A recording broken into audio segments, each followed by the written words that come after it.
As lifestyles change over time, we need to embrace new lifestyles with new innovations. This so-called new era is bound to change as well. When we adapt to a new lifestyle, we will cross the previous innovations in 3 ways to the new lifestyles that have come now. The first is to remove it, the second is to improve it, and the third is to make it useful for another purpose. Today in this video we are going to see the top 10 products which are being used for different purposes they were created for. Welcome to LETSIZIS, to the place where we will be introduced and see pros and cons of any product. Here in LETSIZIS, wants will become necessities. Number 10, mouthwash. Listerine mouthwash was first concocted in 1879 by a team of chemists and entrepreneurs, with the intent of creating a powerful antiseptic solution for use in medical settings. Inspired by the pioneering work of English surgeon Joseph Lister, who had revolutionized the field of antiseptic surgery, the formula contained a blend of thymol, eucalyptol, menthol, and methyl salicylate, all potent germicides capable of killing a wide range of bacteria.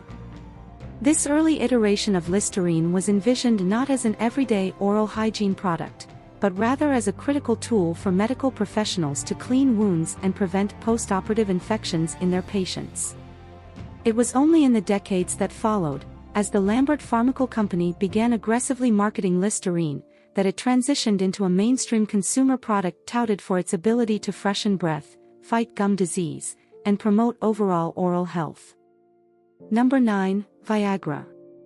Viagra was originally developed as a treatment for angina and high blood pressure before it was discovered to be effective in treating erectile dysfunction. Viagra was first synthesized in 1989 by researchers at the pharmaceutical company Pfizer. It was initially tested as a potential treatment for angina and high blood pressure. During the clinical trials for treating angina and hypertension, the researchers noticed that Viagra also had the side effect of inducing erections in male patients. This unexpected effect led Pfizer to further investigate the drug's potential as a treatment for erectile dysfunction. After additional clinical trials, Viagra was eventually approved by the Food and Drug Administration in 1998 specifically for the treatment of male erectile dysfunction. Number 8, Braille. The Braille system was inspired by a French military code developed in the early 19th century. In 1821, French Army Captain Charles Barbier invented a night writing code that used a series of raised dots to represent sounds rather than individual letters. The system was designed to allow soldiers to communicate silently in the dark by feeling the patterns of raised dots. While Barbier's original system was quite complex, a young French man named Louis Braille later adapted and simplified it into the Braille system we know today.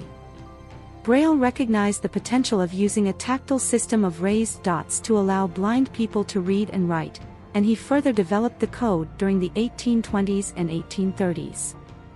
The Braille system proved to be a transformative innovation that dramatically improved literacy and education for the blind. It is now used in languages around the world and remains an essential tool for the blind and visually impaired community. Number 7, Play-doh. In the 1930s, as wallpaper grew increasingly popular in American homes, the McVicker Company recognized an emerging market need, an effective yet gentle cleaning product that could revitalize discolored, soot-stained wall coverings.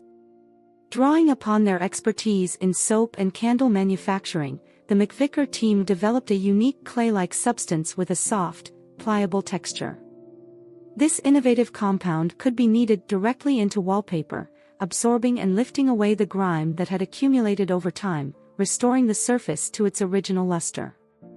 Packaged in practical cans, this early version of what would become Play-doh was marketed explicitly as a specialized wallpaper cleaner, designed to make the arduous task of maintaining these decorative surfaces far more effortless.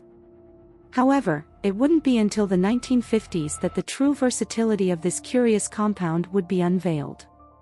Recognizing its potential as a medium for creative expression, the McVicker Company repositioned their wallpaper cleaner as Play-doh, transforming it into an enduring icon of childhood play. Number 6, Basketball. Basketball was invented in 1891 by James Naismith, who was a physical education instructor at the International Young Men's Christian Association training school now called Springfield College in Massachusetts. Naismith was tasked with creating a new indoor game that would provide an active alternative to the violent outdoor games that were popular at the time, like football. He wanted to develop a game that would be less likely to cause injuries compared to sports like football. The game of basketball was designed to be played indoors, using a ball and elevated goals, which made it a safer option than the rougher outdoor sports. Naismith's goal was to create a game that could be played year-round, not just during certain seasons, and that would engage players in physical activity without the same level of physical contact and risk of injury.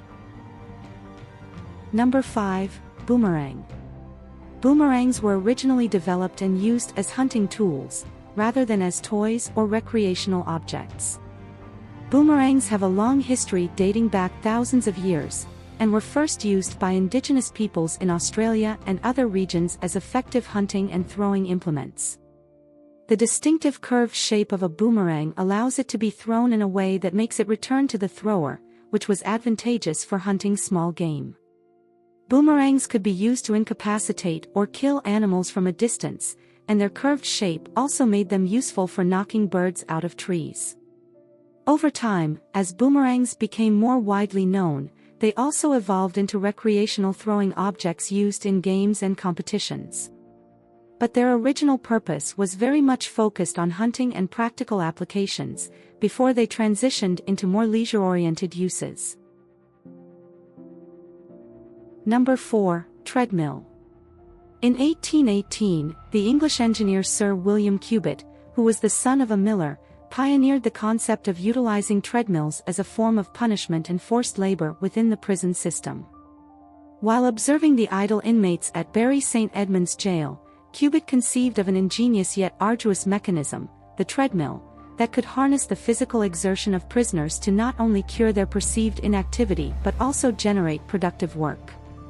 Cubitt's innovative design featured a large, revolving cylinder with steps, upon which prisoners were compelled to continuously step, powering the rotation of the wheel. This physically demanding and monotonous task served as both a deterrent and a means of extracting manual labor from the incarcerated populace.